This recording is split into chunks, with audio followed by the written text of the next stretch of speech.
Hey guys, I am on Duke's East Campus. If you know, West Campus is where the big chapel is, Duke Chapel, and East Campus is where some of the classrooms, there's a lot of other fun stuff over here. It's a different environment right now off of a game that happened yesterday. I won't talk about that. If you know, you know. But we're walking through campus because there's a church I want to go visit over here. It's Blacknall Presbyterian Church. I love this church because there's a dear friend that works here in children's ministry. His name is Brandon Miller. He's been a children's minister here at the church for about 2 years and has done some other children's ministry at other places. He and I go way back. This is a theme for you. You've learned, I'm sharing my friends with you because I think they're of great value and I want you to learn from them as I have learned from them. So we're going to go over and talk with Brandon a little bit about children's ministry. What I love about the things that they're doing at Blacknall, and specifically around children's ministry, is that they are taking the traditions that they've had for decades and they have continuously found ways to re-engage them. You're going to hear from Brandon, I think, some of that story about how he entered into that and how even the predecessor before him stepped out with some honesty of recognizing that kids are different these days and needing to find new ways to engage with them. And so that begins their story, and they continue to just find new little ways of shifting, continuing to walk forward in a value system and a hope for a future for the church and for those kids, and yet still making those little tweaks along the way. When I think about that, it's important. You got to do that as a parent anyways to kids, right? You have to make those little adjustments along the way as they grow and develop. They're not the same kid that you have to parent when they're 3 years old as when they're 7 or 10 or 16. You parents know that well. So that's the conversation. I want you to just spend some time listening into that.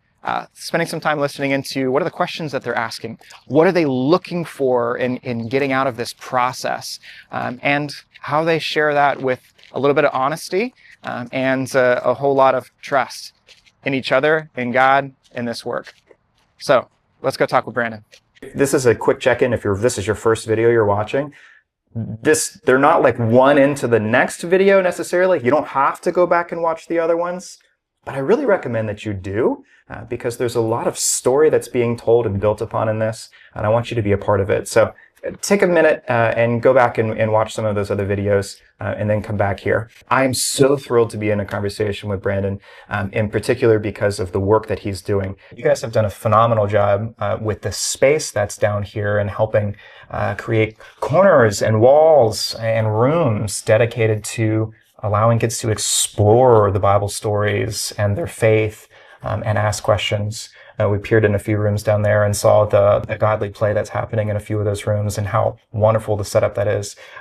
A full, drawn out, articulated spectrum of the Bible from creation all the way down through Pentecost is displayed on a whole hallway. What you're seeing here, this did not all happen at once. Right. It was like... It's not like this was on day one that all of this was created, or even in year one. Right. And the congregation has changed so much. We have about 65% of our congregation has gotten here in the last 4 years. 65% of your current congregation is only 4 years old at max. Yeah.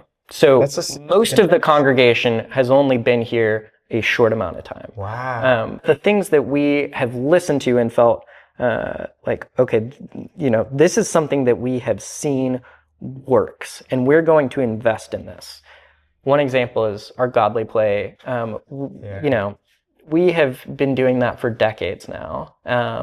And it works, right? Like, we've seen the fruits of it with our children, the ways that they latch onto these stories and that they come to love these stories. I see it with my own kids. I have a almost 5-year-old who is just like, his biblical literacy is better than mine was when I was 15 years old. No joke, full stop. Just, he knows his stuff. And I think that's because he gets to engage with it, not just with, someone reading a storybook Bible, but with getting to see the ways that this is acted out and getting to play with the story himself. That's a part of the hope that I've heard come from you over the last couple of years as you've been working here and doing children's ministry in general. One of the first things I did when I got here was create like a vision chart and just tracked, all right, here is all of the things we do for all of the kids in our congregation. And then started kind of transposing that onto all right, here are some of the needs that I'm hearing about in the congregation, or desires, or things that, people are looking for, and where do those match up? Where are people feeling like, oh yes, this is, where I'm being fed, where my family is being fed? Where are some things that maybe it didn't quite match up? So those are the places where you feel a deep need, or something that doesn't exist yet but should exist. The outgoing children's ministry director had been here 2 decades. So when they were hiring for this position, they were looking for someone to come in and kind of look at what we have done, but also think about what we could be doing. One of my interview questions was, all right, like what percentage of like keeping things as they are versus like trying new things would you like?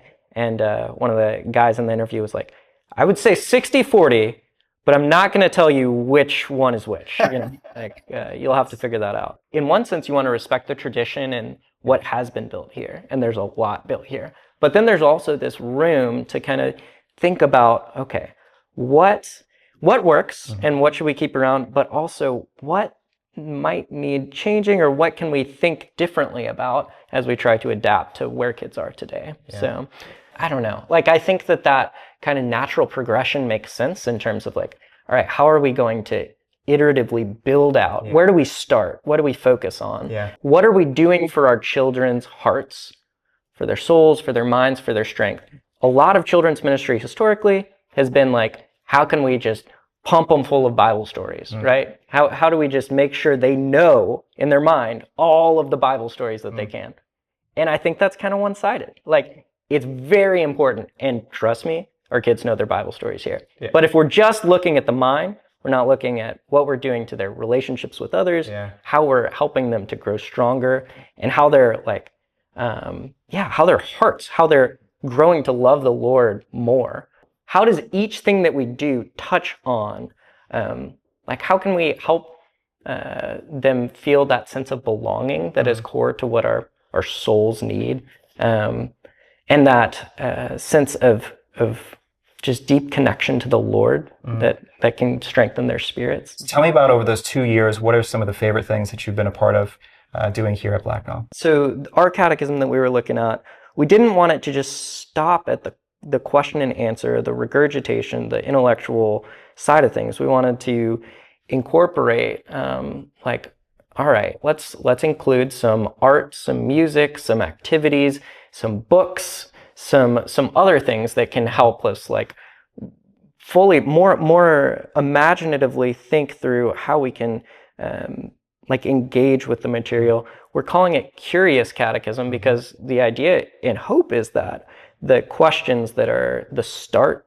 would then just lead us into more questions. And so that's what you got here. Our setup. Your curious catechism cards. Yeah, we've got cards. I was here with you like a year and a half ago when you were still putting these together. This past Sunday, I had one of our youngest disciples, and he is 8 or 9, and he came up to me after service and he said, "I've got questions." I said, "Great. I may not have answers, but I'd love to talk to you." And he had some great questions, and he started at the very beginning. He said, "Okay, so when God created the whole universe and God created everything, but before that, how was God born?" That was his question. Creating the space for kids to ask those questions, or anyone to ask those questions, to be curious about faith, is incredibly important. Kids go through a natural cycle of progression and engaging with scripture stories if you invite them into it. Like, there's a natural cycle of age, but you have a desire to support kids in a way that, like, they do have biblical knowledge that's greater than what you had when you were 15, or an understanding and relationship with God that a college student would love to have as they're struggling through those years of independency. You are like, the big hope that I see is creating this stability and foundation and creativity and curiosity for these kids that's going to propel them into the future with such a strong faith and relationship to God and church. One of my deep hopes for this place is that anyone who comes here would feel like there are enough of their people here that this could be a primary space of belonging and social foundation for them. Thank you so much for taking the time to spend a little bit of the conversation with Brandon and I today. I hope that you found something interesting in that. If you did, send me an email or make a comment at the bottom of this video. I also would love it if you would like and share this with someone else. This is a journey for us. Also, engaging with people online is a journey for us, and so I want you to be a part of it. I want to just share one more thing with you, not today, but next week. A short reflection, 4 or 5 minutes long, just a moment. As I have thought about these last 6 weeks and learned things, I just want to pinpoint a few of those with you. I'd love for you to share what your thoughts were as well through this process. So this is a part of our journey together as we move forward from this place where we're making the decision to make intentional choices. And to do that well, we have to grow our sense of collective information, of relationship, of understanding of where we're going, as we think about that. So anyways, come back next week. We'll share that with you. And otherwise, thank you.